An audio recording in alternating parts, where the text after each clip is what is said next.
Mi novio ignoró mi aborto espontáneo hasta que el paramédico dijo, si fuera mía, la abrazaría con fuerza.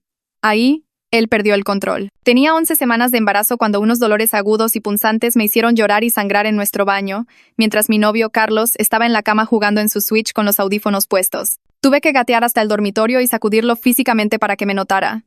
¿Algo está mal con el bebé?, le dije entre sollozos, con la sangre ya empapando mi pijama. Se quitó un audífono. ¿Qué quieres decir? Estoy sangrando. Mucho. Creo que estoy perdiendo al bebé. Se sentó lentamente, molesto, como si hubiera interrumpido algo importante. ¿Estás segura? A lo mejor es solo un manchado leve. Google dice que es normal. Yo estaba hecha un ovillo en el piso del baño, arrojando coágulos, cuando finalmente llamó al 911. No porque estuviera preocupado, sino porque yo estaba siendo dramática y él quería que los profesionales me dijeran que estaba exagerando. De hecho, eso fue lo que le dijo a la operadora. Cuando llegaron los paramédicos, Carlos estaba de vuelta en la cama. Me encontraron sola en el piso del baño, cubierta de sangre, temblando. El paramédico más joven, Diego, se arrodilló inmediatamente a mi lado mientras su compañero traía la camilla. Hola, soy Diego. Te vamos a cuidar, ¿sí? Su voz era tan gentil. ¿Puedes decirme de cuánto tiempo estás? 11 semanas, logré decir entre lágrimas. Era nuestro primero. Diego me apretó la mano mientras su compañero me tomaba los signos vitales. Siento mucho que estés pasando por esto. ¿Está tu pareja aquí? Carlos apareció en el marco de la puerta, completamente vestido, con las llaves en la mano. Voy a seguirlos en mi coche. El estacionamiento del hospital es carísimo y tal vez tenga que irme temprano a la chamba. Diego lo miró como si le hubiera salido otra cabeza. Su novia está teniendo un aborto espontáneo. Sí, bueno, son cosas que pasan. El primer trimestre y todo eso. Carlos se encogió de hombros. Seguro no estaba destinado a ser. Empecé a sollozar más fuerte. Diego se movió inmediatamente para bloquear a Carlos de mi vista, creando una barrera protectora con su cuerpo. Vamos a concentrarnos en ponerte cómoda, me dijo.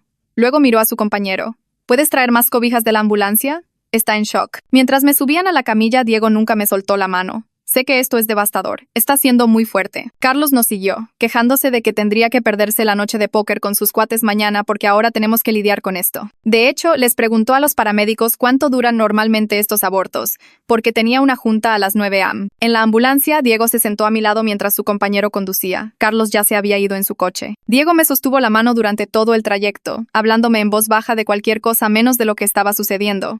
De su perro, del clima, de una llamada divertida de la semana pasada. Cuando empecé a llorar de nuevo, no me dijo que parara o que todo estaría bien. Solo dijo, esto es una pérdida. Tienes todo el derecho a sentir tu duelo. En el hospital, Carlos estaba en la sala de espera con su laptop. Diego me llevó en la silla de ruedas y se quedó mientras me transferían a una cama de hospital. Cuando la enfermera preguntó si mi pareja quería pasar, Carlos dijo que estaba bien donde estaba, porque el wifi estaba mejor en la sala de espera. Diego estaba terminando su papeleo cerca. Miró a Carlos, luego a mí y de nuevo a Carlos. Sabe, dijo. Lo suficientemente alto para que toda la sala de urgencias lo oyera. He respondido a cientos de abortos espontáneos. Las parejas por lo general no pueden soltar la mano de su novia. Lloran juntos. Viven el duelo juntos. Carlos finalmente levantó la vista de su pantalla. Diego continuó ajustando su maletín de equipo. Si fuera mía, la abrazaría con fuerza. Le diría que no es su culpa. Me aseguraría de que supiera que no está sola en el peor momento de su vida. Hizo una pausa. Pero tal vez solo soy chapado a la antigua sobre cómo se ve el amor. Carlos cerró la laptop de golpe y se acercó furioso. ¿Tú quién chingados te crees? Soy la persona que le sostuvo la mano a tu novia mientras perdía a tu bebé, dijo Diego con calma. Tú estabas revisando correos del trabajo. Está siendo dramática. Es solo un aborto. ¿Solo un aborto? Dije desde la cama. Es nuestro bebé, Carlos. Él puso los ojos en blanco. Ni siquiera es un bebé todavía. Es como... ¿del tamaño de un limón? Diego corrigió en voz baja. A las 11 semanas es del tamaño de una frambuesa. Carlos se volvió hacia él. ¿Y tú cómo sabes eso? Porque he pasado por 3 abortos con mi esposa.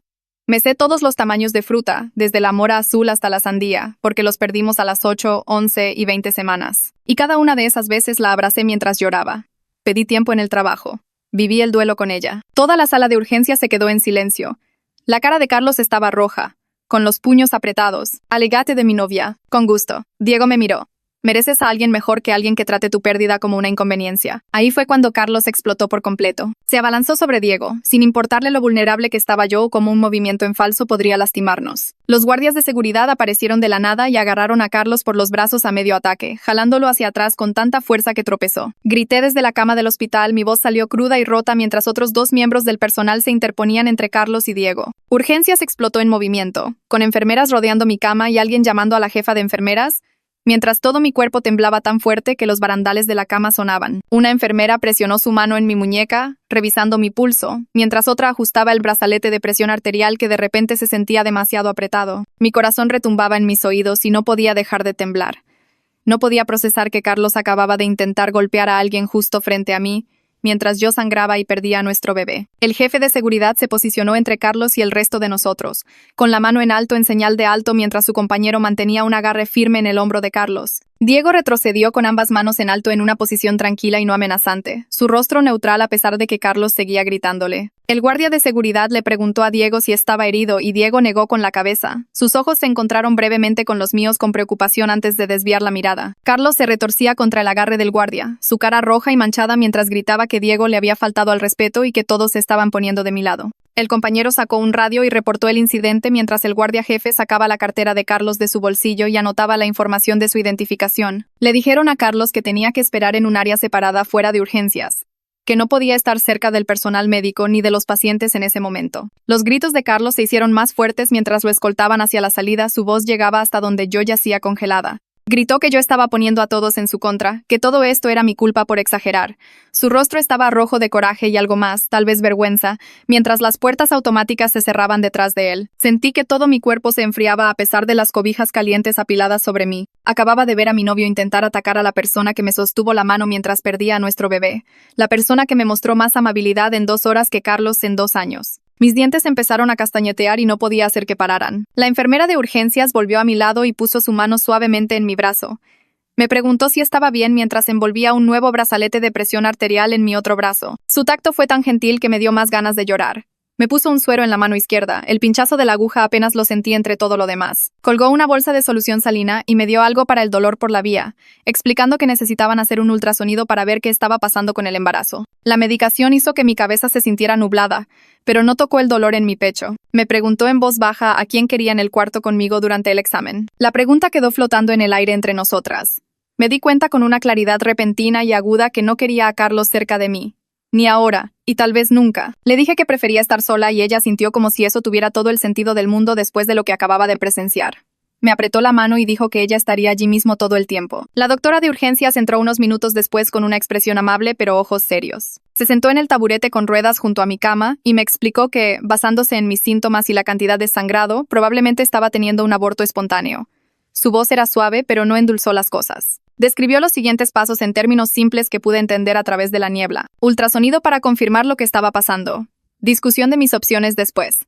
Análisis de sangre para verificar mis niveles hormonales y algo sobre mi factor RH que no procesé del todo. Intenté concentrarme en sus palabras, pero seguía atascada en la frase probablemente teniendo un aborto espontáneo, como si mi cerebro no pudiera superarlo. Mi bebé probablemente ya se había ido. Mi teléfono empezó a vibrar en la mesita al lado de la cama. Lo levanté y vi un mensaje tras otro de Carlos. Decía que estaba exagerando, que lo había avergonzado delante de todos, que el paramédico se había pasado de la raya y que yo debería haberlo defendido, que la gente lo estaba mirando raro en la sala de espera. Me quedé mirando los mensajes que de alguna manera convertían mi dolor físico y mi duelo en un asunto sobre su reputación. No preguntó si yo estaba bien o si el bebé estaba bien. Solo se quejó de cómo esta situación lo estaba afectando a él. Dejé el teléfono boca abajo sin responder. La técnica de ultrasonido llegó con su máquina portátil, una mujer con cabello canoso y ojos amables. Fue gentil y silenciosa mientras aplicaba gel en mi abdomen y movía el transductor. Observé su rostro mientras miraba la pantalla. Lo vi antes de que dijera nada. La forma en que su expresión cambió. Profesional pero triste. La doctora se inclinó para mirar el monitor y escuché su leve suspiro. La técnica dijo suavemente que lo sentía pero que no había latido. La doctora confirmó que el embarazo no era viable. Sentí como si me estuviera cayendo a través de la cama hacia la nada.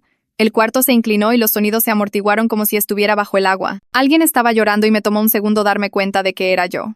La técnica limpió el gel de mi estómago con toallas tibias mientras yo miraba el techo e intentaba respirar. Una doctora diferente llegó unos 20 minutos después, presentándose como la Dra. Fierro, de ginecología y obstetricia.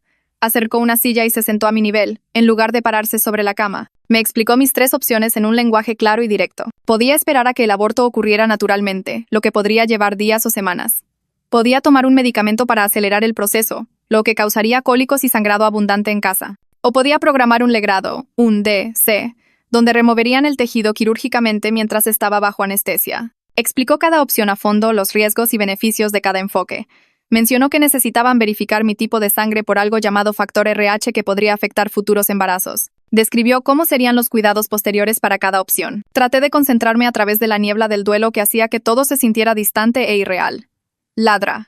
Fierro no me apresuró ni me hizo sentir que necesitaba decidir de inmediato. Pensé en ir a casa y esperar sin saber cuándo sucedería, lidiando con el dolor físico además de todo lo demás. Pensé en tomar el medicamento y pasar por eso en el departamento que compartía con Carlos. No podía soportar ninguna de esas opciones. Le dije a Ladra. Fierro que quería el legrado. Que quería programarlo lo antes posible. Mañana por la mañana si podían hacerlo. Me apretó la mano y dijo que era una elección completamente válida. Dijo que se asegurarían de que estuviera cómoda y apoyada durante el procedimiento. Ella misma haría la cirugía y me cuidaría bien. Una enfermera regresó para checar mi presión arterial y me preguntó si necesitaba algo para el dolor. Le dije que los cólicos estaban empeorando y añadió algo a mi suero que hizo que todo se sintiera más suave. Diego seguía en la estación de enfermeras llenando formularios en una tabla. Y cuando miré, nuestras miradas se encontraron por un segundo. Me dio un pequeño asentimiento con la cabeza que de alguna manera decía que entendía todo sin necesidad de palabras.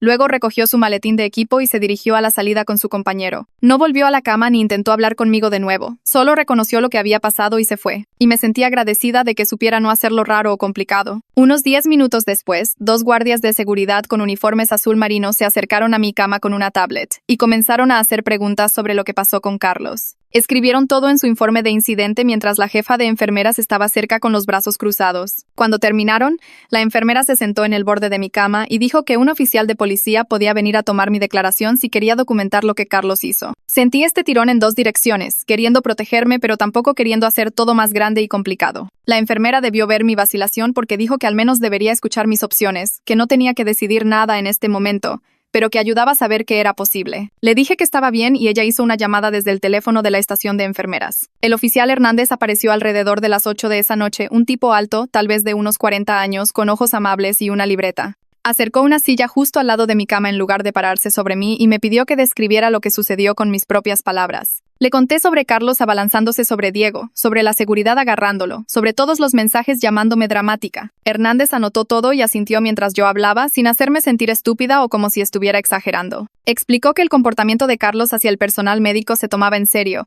que atacar a los trabajadores de la salud era un delito y me dio un folleto sobre órdenes de restricción si necesitaba una más adelante. Dijo que no tenía que hacer nada esta noche, pero que debía guardar la información porque a veces estas situaciones empeoran antes de mejorar. Mi teléfono comenzó a vibrar en la mesita después de que Hernández se fuera. Lo levanté y vi un mensaje tras otro de Carlos. Decía que estaba siendo dramática por meterlo en problemas. Decía que lo avergoncé delante de todos al hacer que ese paramédico pensara que era un mal novio.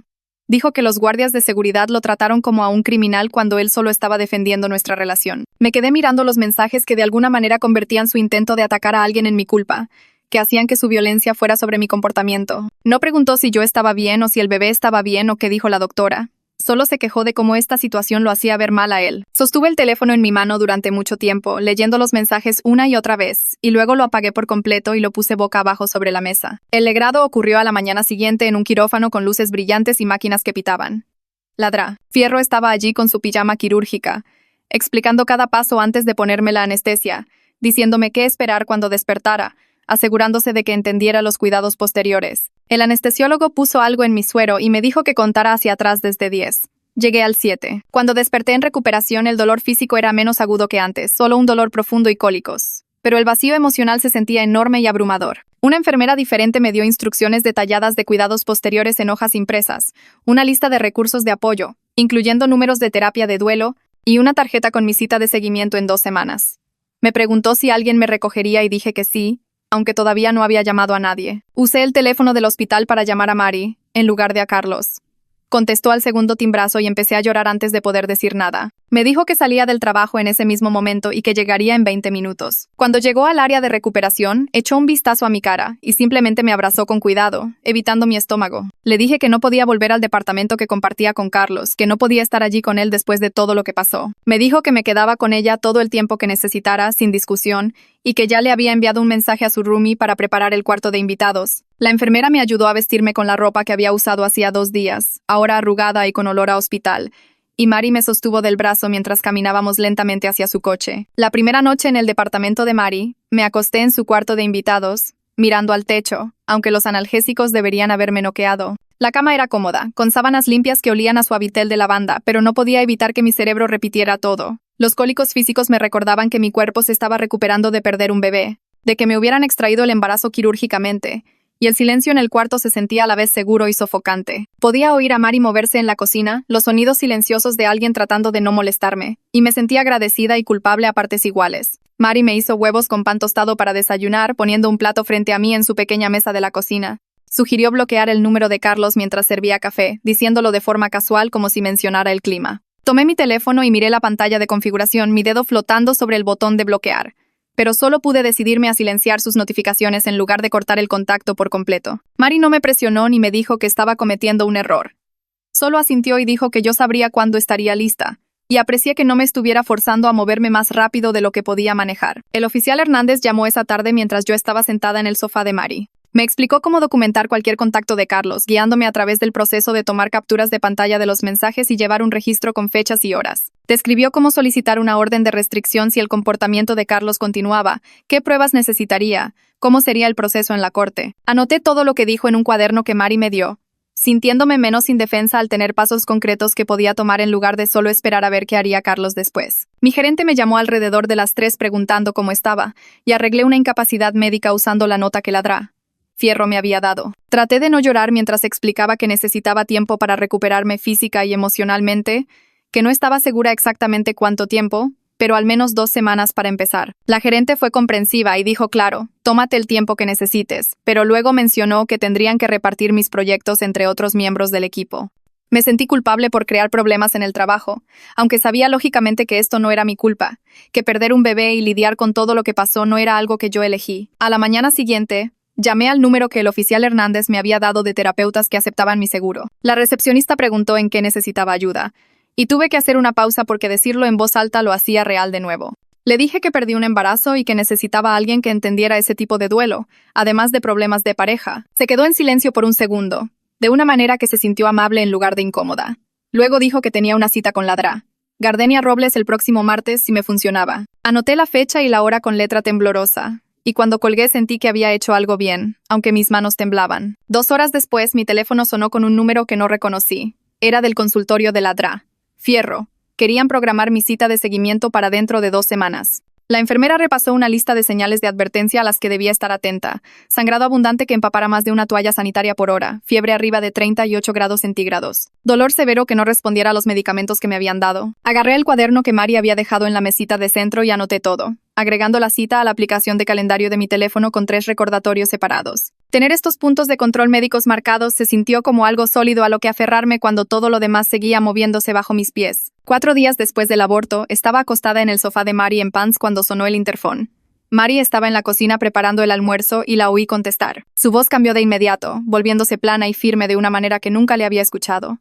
Le dijo a alguien que tenía que irse. Todo mi cuerpo se enfrió porque supe que era Carlos incluso antes de que ella dijera su nombre. Estaba exigiendo hablar conmigo. Su voz llegaba a través del altavoz, enojada y con derecho, como si yo estuviera siendo irracional. Mari repitió que yo no estaba disponible y que necesitaba irse de la propiedad.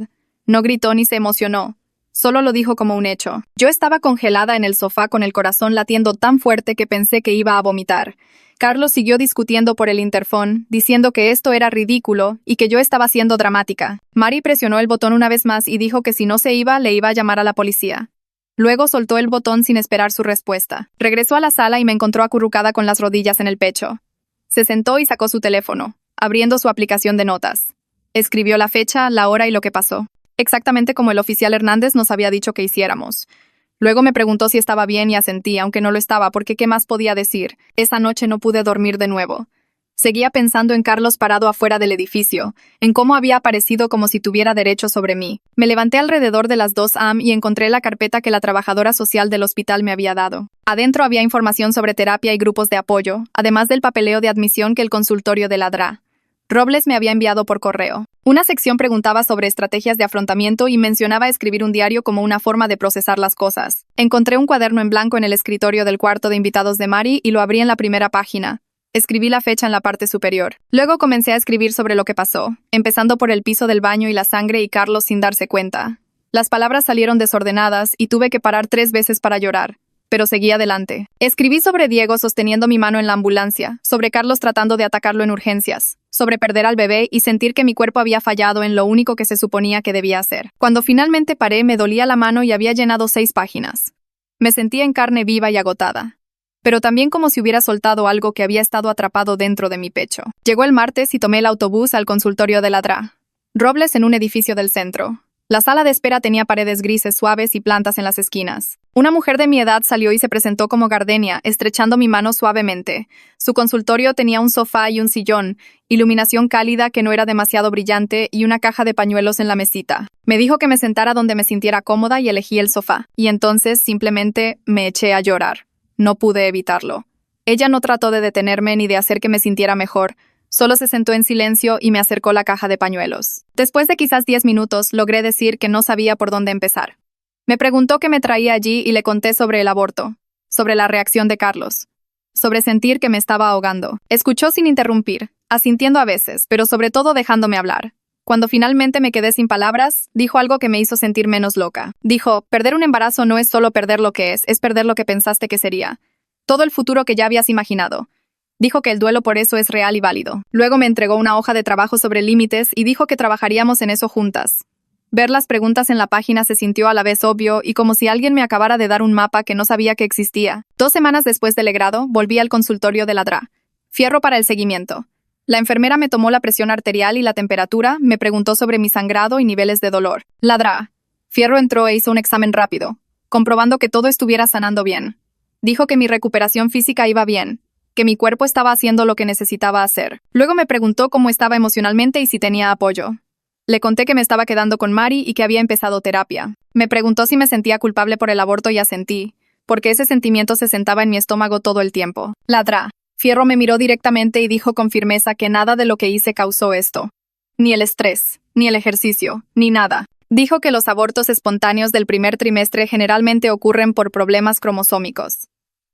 Problemas que comenzaron en la concepción. Hablamos sobre fertilidad y si querría intentarlo de nuevo algún día. No me presionó ni hizo promesas. Solo explicó cómo se veía la realidad médica. Cuando le pregunté si mi cuerpo sería capaz de llevar un embarazo en el futuro, dijo que probablemente sí, pero que no había garantías. Aprecié que no intentara hacerme sentir mejor con falsas seguridades. La noche siguiente, Mari entró a la sala donde yo estaba doblando ropa y me mostró su teléfono. Había tomado una captura de pantalla de un chat grupal con algunos de nuestros amigos en común. Carlos había escrito un largo mensaje sobre cómo el embarazo no era la gran cosa ya que era muy temprano. Dijo que yo estaba siendo dramática sobre lo que pasó en el hospital. Afirmó que Diego lo había provocado y que él solo se estaba defendiendo. Leer sus palabras hizo que algo cambiara en mi pecho. Algo que había sido suave se endureció.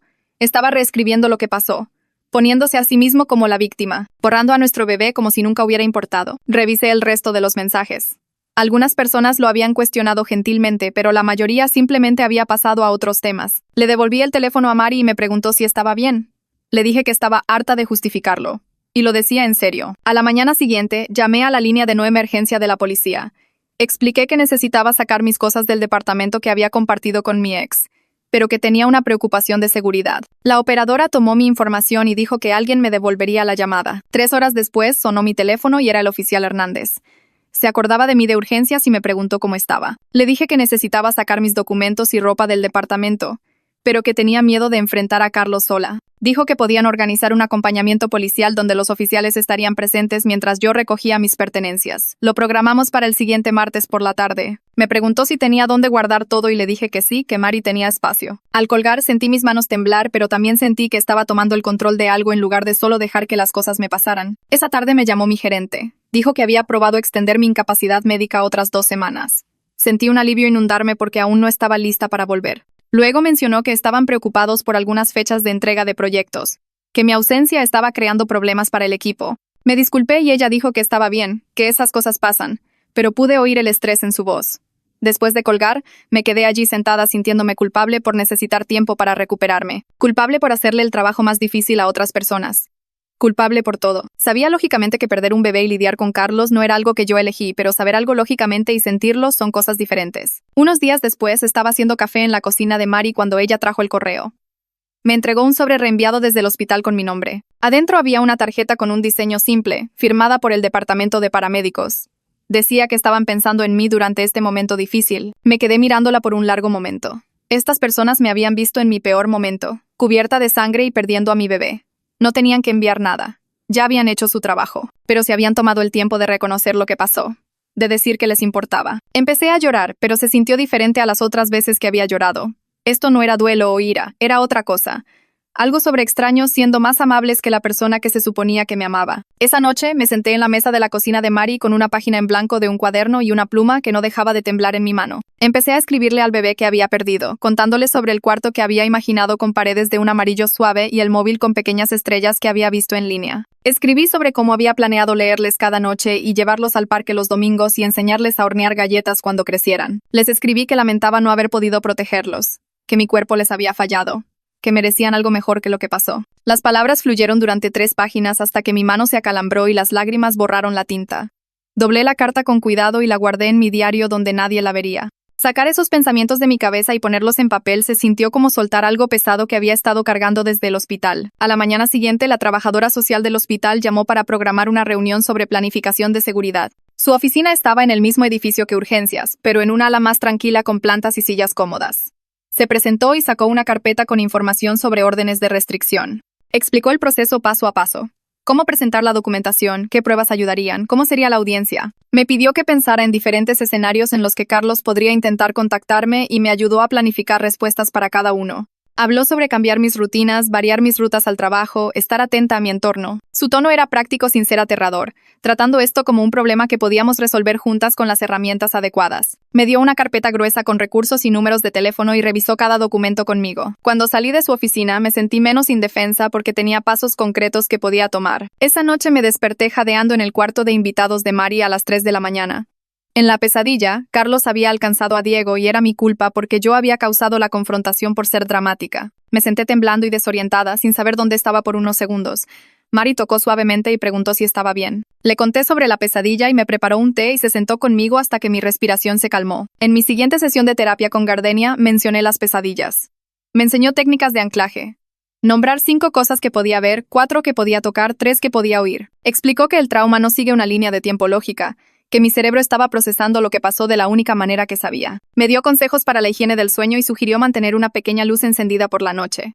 La validación de que mis pesadillas eran normales ayudó de alguna manera. Durante los días siguientes, mi teléfono no paraba de vibrar con mensajes de amigos en común. Carlos había publicado cosas vagas en sus redes sociales sobre traición y falsas acusaciones. La gente me preguntaba qué había pasado, si estaba bien, si lo que Carlos decía era verdad.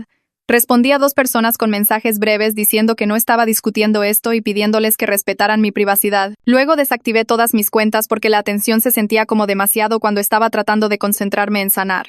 Cerrar sesión se sintió como cerrar una puerta al ruido que no necesitaba. La fecha de la audiencia para la orden de restricción llegó más rápido de lo que esperaba.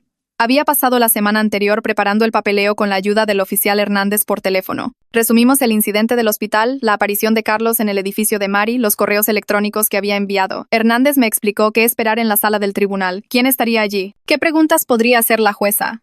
Me recordó que tenía documentación y testigos. Seguía nerviosa por enfrentar a Carlos en la corte, pero tener a Hernández explicándome el proceso lo hizo sentir menos aterrador. Mari se tomó la mañana libre en el trabajo para venir conmigo.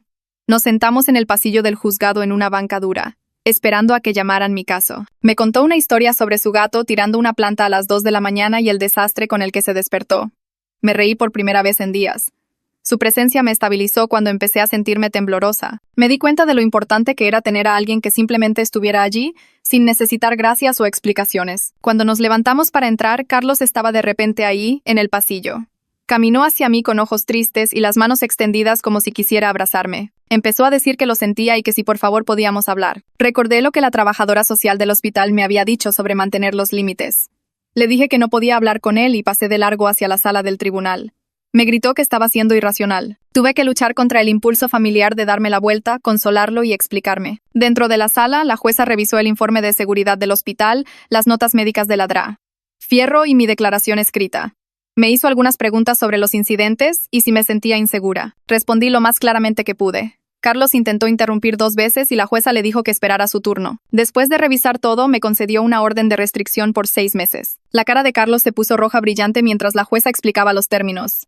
Lo que no podía hacer, las consecuencias si lo violaba. Sentí alivio por estar protegida. y, a la vez, una extraña decepción de que este gran momento hubiera terminado en 15 minutos. Afuera del juzgado, mis manos no dejaban de temblar a pesar de que había conseguido lo que vine a buscar. Mari me guió a una banca al sol donde pude respirar. No me dijo se acabó o todo está bien. Solo se sentó a mi lado mientras mi sistema nervioso se ponía al día con el hecho de que estaba a salvo. 3 días después, tuvo lugar el acompañamiento policial.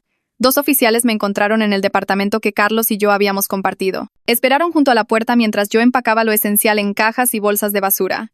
Me moví rápidamente por las habitaciones, agarrando ropa, documentos y las pocas cosas que eran solo mías. En el baño, abrí el cajón para sacar mi cepillo de dientes y encontré el ticket de las vitaminas prenatales que había comprado hacía 2 meses. Me senté en el piso del baño y lloré durante 5 minutos mientras los oficiales esperaban pacientemente. Luego me limpié la cara, terminé de empacar y salí por la puerta sin mirar atrás al departamento donde había pensado que estaba construyendo una vida. Romper el contrato de arrendamiento requirió 3 visitas a la oficina del administrador y un cheque por 8,000 pesos que me dolió el estómago extender. Me senté frente a la administradora de la propiedad mientras ella imprimía los formularios de liberación y explicaba la tarifa de terminación anticipada en detalle, como si no hubiera leído el contrato ya una docena de veces. Mi mano tembló cuando firmé mi nombre en la línea que me eliminaba del papeleo. La administradora selló los documentos, me entregó una copia y salí sabiendo que acababa de pagar casi un mes de renta para no volver a ver a Carlos nunca más. De vuelta en el departamento de Mari, extendí mis estados de cuenta bancarios en la mesa de su cocina y miré los números hasta que se volvieron borrosos. Mari llegó del trabajo y me encontró allí.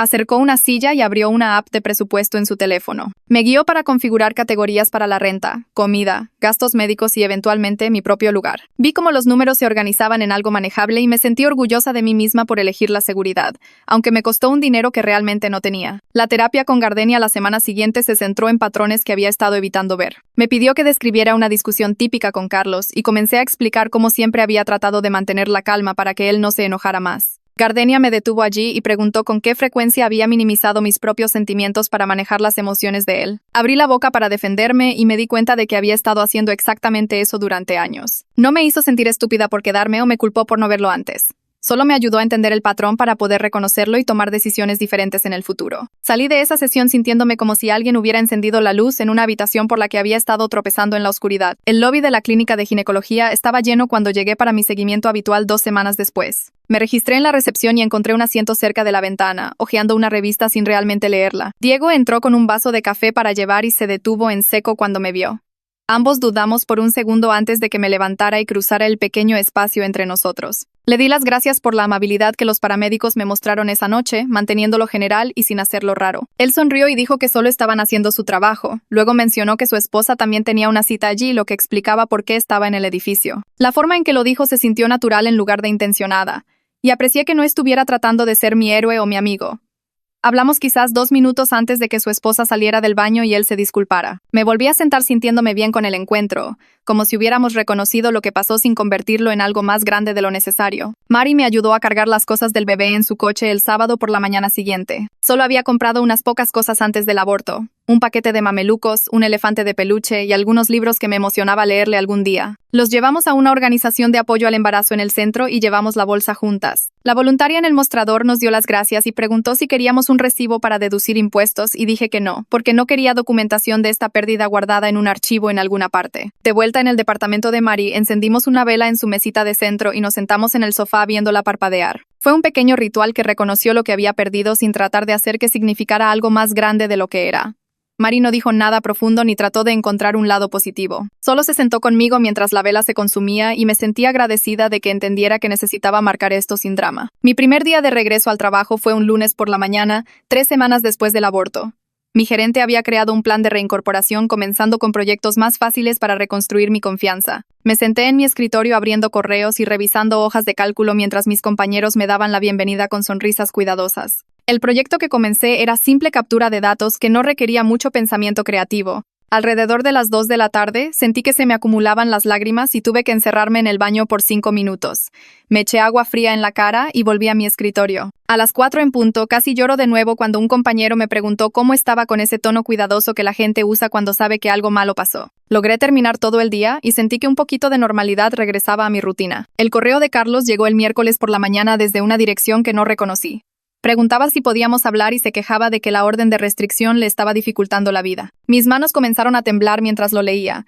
pero recordé el plan de seguridad que el oficial Hernández me había ayudado a crear. Tomé una captura de pantalla del correo sin responder, abrí un nuevo mensaje para Hernández y le reenvié todo con una breve nota sobre la violación de la orden. Mi corazón se aceleró mientras hacía clic en enviar, pero también me sentí orgullosa de haber seguido el plan en lugar de engancharme con la manipulación de Carlos. Recursos Humanos me llamó a una reunión al día siguiente para actualizar mis contactos de emergencia y discutir la seguridad del edificio.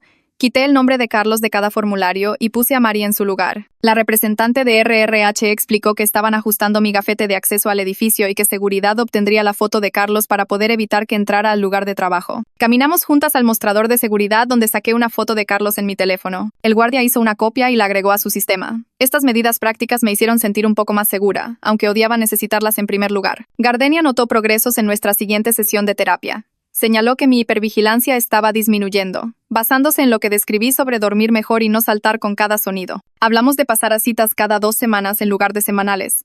El progreso se sentía frágil pero real, y estaba aprendiendo a confiar en que la curación no tenía que ser lineal para estar sucediendo. Me dio tarea sobre identificar mis necesidades frente a las expectativas de los demás, y me fui sintiendo que estaba construyendo algo sostenible en lugar de solo sobrevivir. Mi seguimiento final de ginecología con la DRA. Fierro fue un jueves por la tarde. Hizo un examen, revisó mis resultados de laboratorio y luego me dijo que todo se veía bien y que no había complicaciones por el aborto. Me dio de alta médicamente, reconociendo al mismo tiempo que la recuperación emocional tomaría más tiempo que la curación física. Preguntó si tenía apoyo para la parte del duelo y cuando mencioné la terapia con Gardenia, asintió y dijo que eso era exactamente lo que quería oír. Me deseó lo mejor cuando me fui y sentí que se cerraba un capítulo, aunque sabía que la historia no había terminado. El aviso de renovación de contrato de Mari llegó por correo la semana siguiente.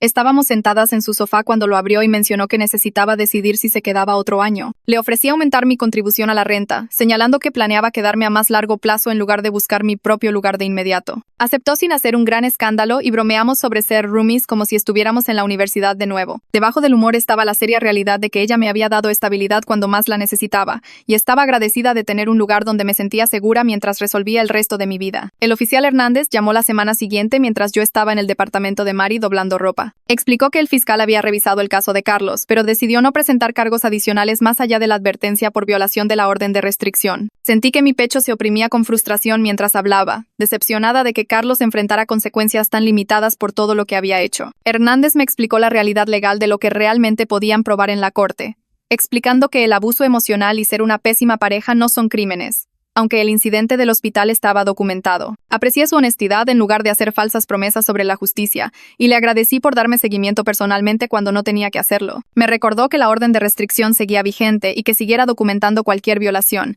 Luego me deseó lo mejor antes de colgar. Me quedé allí mirando mi teléfono por unos minutos, procesando la ira y la decepción antes de volver a la lavandería. El grupo de apoyo por pérdida gestacional se reunía los jueves por la noche en un centro comunitario al otro lado de la ciudad. Conduje hasta allí la semana siguiente, entrando a una sala con sillas plegables dispuestas en círculo y otras 8 mujeres ya sentadas. La facilitadora se presentó y explicó el formato donde nos turnaríamos para compartir nuestras historias y sentimientos. Escuché a las primeras mujeres hablar sobre sus pérdidas, notando cómo la estructura se sentía demasiado formal y el compartir demasiado prescrito para lo que yo necesitaba en este momento. Cuando llegó mi turno, di una breve versión de mi aborto sin mencionar a Carlos ni el drama de urgencias, y la facilitadora hizo preguntas inquisitivas sobre mi sistema de apoyo que se sintieron invasivas. Después de que terminó la reunión, conduje a casa sabiendo que no volvería. La terapia individual con Gardenia estaba funcionando mejor para mí y no me sentí culpable por esa elección, porque estaba aprendiendo que diferentes personas sanan de diferentes maneras. Le envié un mensaje a Mari diciéndole que había probado el grupo pero que no era lo mío, y ella respondió con un pulgar arriba y sin presiones. Pasé el sábado por la mañana en la mesa de la cocina de Mari redactando una nota de agradecimiento para Diego por su compasión durante la peor noche de mi vida. La escribí y reescribí varias veces, tratando de expresar gratitud sin ser extraña o cruzar límites. La versión final fue simple, agradeciéndole por su amabilidad y cuidado profesional, reconociendo cuánto significó su compasión durante una experiencia traumática. La dirigí al Sistema General de Quejas y Sugerencias del hospital en lugar de tratar de contactarlo directamente, encontrando su formulario en línea y enviándolo a través de los canales adecuados. Se sintió importante expresar gratitud respetando los límites que él había mantenido durante todo.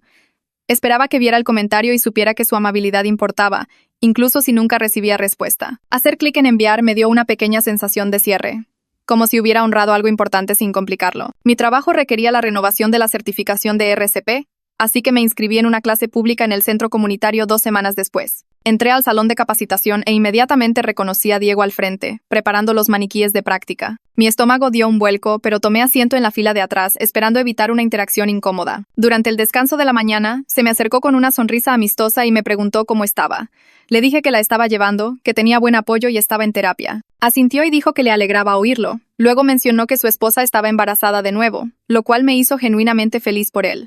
Lo felicité y le pregunté para cuándo esperaban, y charlamos brevemente sobre su emoción mezclada con la ansiedad normal del embarazo. La conversación se sintió basada en el respeto mutuo en lugar de algo complicado o cargado. Cuando terminó el descanso, volvimos a nuestros lugares y me sentí bien con el encuentro, como si hubiéramos reconocido nuestra conexión sin convertirla en algo que no era. Mi siguiente sesión de terapia con Gardenia se centró en desenredar mis sentimientos sobre Diego. Me ayudó a entender que mi atracción hacia él era en realidad por sentirme segura y vista durante el trauma, no sobre él específicamente como persona. Hablamos sobre la diferencia entre una conexión genuina y un vínculo traumático, entre la atracción real y la necesidad desesperada de ser rescatada. Me pidió que considerara lo que Diego representaba en ese momento, cómo su decencia humana básica se había sentido como heroísmo porque la crueldad de Carlos era mi normalidad. Algo hizo clic mientras discutíamos soltar la fantasía de ser rescatada y construir mi propio sentido de seguridad en su lugar. Me di cuenta de que me había quedado con Carlos tanto tiempo, en parte, porque seguía esperando que se transformara en alguien a quien le importara, esperando ser salvada en lugar de salvarme a mí misma. Gardenia me dio tarea sobre identificar momentos en los que había cedido mi poder y cómo reclamarlo. Salí de la sesión sintiendo que había entendido algo fundamental sobre mis patrones. La búsqueda de departamento se convirtió en mi enfoque durante las siguientes semanas. Encontré un pequeño estudio más cerca del trabajo, nada lujoso pero limpio y asequible, con mi propia cocina y baño. Usé los ahorros que había estado manteniendo separados de Carlos, más un préstamo de mis papás, que estaban aliviados de que finalmente lo estuviera dejando por completo. Mari me ayudó a mudarme un sábado, cargando su coche con mis pertenencias de su cuarto de invitados y las pocas cosas que había recuperado del antiguo departamento. Hicimos 3 viajes, subiendo cajas por 2 tramos de escaleras y acomodando muebles en el diminuto espacio. Tener mi propio lugar con cerraduras que solo yo controlaba se sintió como reclamar algo esencial sobre mí misma. Mari pidió pizza para cenar y nos sentamos en mi nuevo piso comiendo de la caja, bromeando sobre mi decoración minimalista. Después de que ella se fue, me paré en medio de mi estudio vacío y me sentí orgullosa de mí misma por haber llegado hasta aquí. Cerrar la cuenta bancaria conjunta con Carlos requirió una última interacción por correo electrónico. Entré y vi que teníamos una última factura compartida que pagar. Luego redacté un mensaje sobre dividirla y cerrar todo. Carlos respondió con una disputa sobre quién debía qué, afirmando que yo había usado más servicios el último mes, lo cual era ridículo ya que me había mudado. Intercambiamos correos tensos durante 2 días antes de que yo simplemente pagara los 200 pesos extra para terminar con eso. La molestia de lidiar con cabos sueltos financieros no fue nada comparada con el alivio de estar finalmente separada financieramente. Transferí mi mitad del saldo restante, cerré mi acceso a la cuenta y eliminé todas sus aplicaciones de pago de mi teléfono. Ver esas aplicaciones desaparecer de mi pantalla se sintió como borrar otra conexión entre nosotros. Reactivé mis cuentas de redes sociales después de 2 meses fuera de línea, pero establecí una configuración de privacidad mucho más estricta y adopté una política clara de no discutir el aborto o la ruptura públicamente. Algunas personas me enviaron mensajes de inmediato preguntando qué pasó con Carlos y si estaba bien. Me negué a responder las preguntas intrusivas con una simple respuesta de que estaba manejando las cosas en privado. Algunas personas insistieron más, queriendo detalles u ofreciendo consejos no solicitados, y me sorprendió lo bien que me sentía al decepcionar su curiosidad. Dejé de seguir a cualquiera que me hiciera sentir obligada a explicarme y mantuve mi feed limitado a amigos cercanos y familiares. Estar de vuelta en línea se sintió manejable ahora que había aprendido a proteger mis límites incluso en espacios digitales. La fecha marcada en mi calendario llegó a principios de verano. Habría sido mi fecha probable de parto, el día en que habría conocido a mi bebé si todo hubiera sido diferente. Me tomé el día libre en el trabajo sin explicar por qué, solo marcándolo como día personal. Pasé la mañana sola en mi estudio, encendiendo la misma vela que había usado antes y leyendo la carta que le había escrito al bebé meses atrás. Me permití llorar sin intentar detenerme o analizarlo, solo sentada en mi piso llorando por lo que había perdido. Mari me envió un mensaje de texto alrededor del mediodía para ver cómo estaba, pero no me atosigó ni exigió detalles. Solo envió un emoji de corazón y dijo que estaba disponible si necesitaba algo. Aprecié tener espacio para llorar a mi manera, para marcar este hito privado sin actuación ni explicaciones. Para la noche me sentía vacía pero también más ligera, como si hubiera honrado algo importante. Mi primer proyecto importante desde que regresé al trabajo concluyó la semana siguiente. Había estado reconstruyendo lentamente mi confianza y carga de trabajo, y este proyecto se sintió como una prueba de que podía manejar mi trabajo de nuevo. Mi gerente me llamó para nuestra evaluación trimestral y elogió la calidad de mi trabajo y mi atención al detalle. Mencionó mayores responsabilidades en el próximo trimestre, potencialmente liderando un pequeño equipo en una nueva iniciativa. Sentí una oleada de confianza en que podía manejar más, que todo lo que había sucedido no había roto mi capacidad para ser buena en mi trabajo. Caminando de regreso a mi escritorio después de la reunión, me di cuenta de que estaba empezando a ver un futuro de nuevo, en lugar de solo sobrevivir cada día. Un sobre grueso llegó a mi estudio 3 semanas después con el remitente de un bufete de abogados. Lo abrí de pie en mi cocina y encontré una carta escrita a máquina del abogado de Carlos. La disculpa era breve y formal, declarando que Carlos lamentaba el incidente en el hospital y reconocía que su comportamiento fue inapropiado durante un momento difícil. La leí 2 veces buscando algo que se sintiera genuino, pero el lenguaje estaba claramente redactado por su abogado para satisfacer los requisitos de la orden de restricción, en lugar de provenir de un arrepentimiento real. La carta no mencionaba nada sobre el bebé que perdimos ni sobre los meses de negligencia emocional que llevaron a esa noche. La doblé de nuevo en el sobre y la archivé en la carpeta con todos los documentos legales, sin sentir nada excepto, tal vez, alivio de no sentirme obligada a responder. Gardenia había hablado conmigo sobre cómo el perdón no es algo que le deba a nadie, especialmente no a alguien que me lastimó, y luego se disculpó solo porque un juez lo obligó. Cerré el cajón del archivo y volví a preparar la cena, sorprendida de lo poco que me afectó la carta en comparación con lo mucho que solía importarme la opinión de Carlos. Mari mencionó durante el almuerzo la semana siguiente que una compañera de trabajo tenía un amigo que estaba soltero recientemente y se preguntaba si yo estaría interesada en conocerlo para tomar un café. Sentí que mi estómago se contraía de ansiedad, pero también de curiosidad por saber si estaba lista siquiera para pensar en salir con alguien de nuevo. Mari fue cuidadosa de no presionar, diciendo que sería solo casual y de baja presión. Tal vez solo una oportunidad de practicar hablar con alguien nuevo. Acepté, principalmente porque confiaba en el juicio de Mari y pensé que podría manejar un café sin que significara nada serio. El chico se llamaba Jason, y nos encontramos en un café cerca del parque un sábado por la tarde, sentados afuera en una pequeña mesa. Era bastante agradable y hablamos sobre el trabajo y pasatiempos en la ciudad, pero seguí notando cómo no estaba nerviosa ni emocionada. Solo seguía los movimientos de una conversación educada. No hubo chispa ni conexión más allá de la amabilidad básica, y pude notar que él sentía lo mismo. Terminamos nuestro café después de aproximadamente 1 hora, y dijimos que fue un gusto conocernos. Ambos claramente aliviados de que no hubiera presión para fingir lo contrario. Caminando de regreso a mi coche, me sentí bien con todo el asunto, en lugar de decepcionada o preocupada de que algo estuviera mal conmigo. Estaba aprendiendo a confiar en mis instintos sobre las personas y a no forzar conexiones solo para demostrar que estaba superando a Carlos. Algunas citas de café son solo eso, citas de café, y eso está perfectamente bien. Esa noche saqué mi diario del cajón junto a mi cama y busqué la carta que le había escrito al bebé meses atrás. Encendí la vela que guardaba en mi buró, la misma que había usado antes, y me senté con las piernas cruzadas en el suelo leyendo las palabras que había derramado sobre esperanzas, sueños y dolor. El duelo me invadió de nuevo, pero se sintió diferente ahora, menos agudo y abrumador, más como algo que podía sostener sin que me destruyera. Me permití llorar sin tratar de detenerme, analizar por qué o decirme a mí misma que ya debería haberlo superado. Las lágrimas llegaron y me senté con ellas, recordando la pequeña vida que había existido dentro de mí durante 11 semanas y todos los momentos futuros que nunca tendríamos juntos. La vela parpadeaba en el silencio de mi departamento y sentí el peso de la pérdida, pero también la fuerza de haberla sobrevivido. El duelo no había desaparecido, y probablemente nunca lo haría por completo, pero había cambiado de forma, en algo que podía cargar junto con el resto de mi vida, en lugar de algo que me aplastaba bajo su peso. Cerré el diario y apagué la vela, sintiéndome vacía, pero, de alguna manera, también más ligera. 6 meses después de esa terrible noche en urgencias, estaba sentada en mi propio departamento un viernes por la noche con mi laptop abierta, terminando algunos correos del trabajo. La orden de restricción contra Carlos seguía vigente, le quedaban 4 meses, y no había sabido de él desde la carta de su abogado. Mi cuenta de banco mostraba mis quincenas constantes y ahorros crecientes, prueba de que podía manejar mis finanzas de forma independiente sin que nadie más las controlara. Mari me había enviado un mensaje más temprano preguntando si quería ir a cenar mañana, y tenía citas de terapia regulares con Gardenia cada 2 semanas que me ayudaban a procesar todo. Mi gerente me había dado más responsabilidad en el trabajo y lo estaba manejando bien, mi confianza reconstruyéndose lentamente después de meses de sentir que no podía confiar en mi propio juicio. El estudio era pequeño, pero era mío, con cerraduras que solo yo controlaba, muebles que yo había elegido y una seguridad que había construido intencionalmente, no por accidente. No estaba completamente sanada, y probablemente nunca lo estaría del todo, cargando el duelo de perder a mi bebé y las cicatrices del trato de Carlos. Pero ahora estaba a salvo, apoyada por personas a las que realmente les importaba mi bienestar y aprendiendo que estar bien era suficiente para construir un futuro. La vida que estaba creando no era perfecta ni dramática, ni estaba atada con un moño bonito. Era simplemente estable, mía, y avanzando un día a la vez.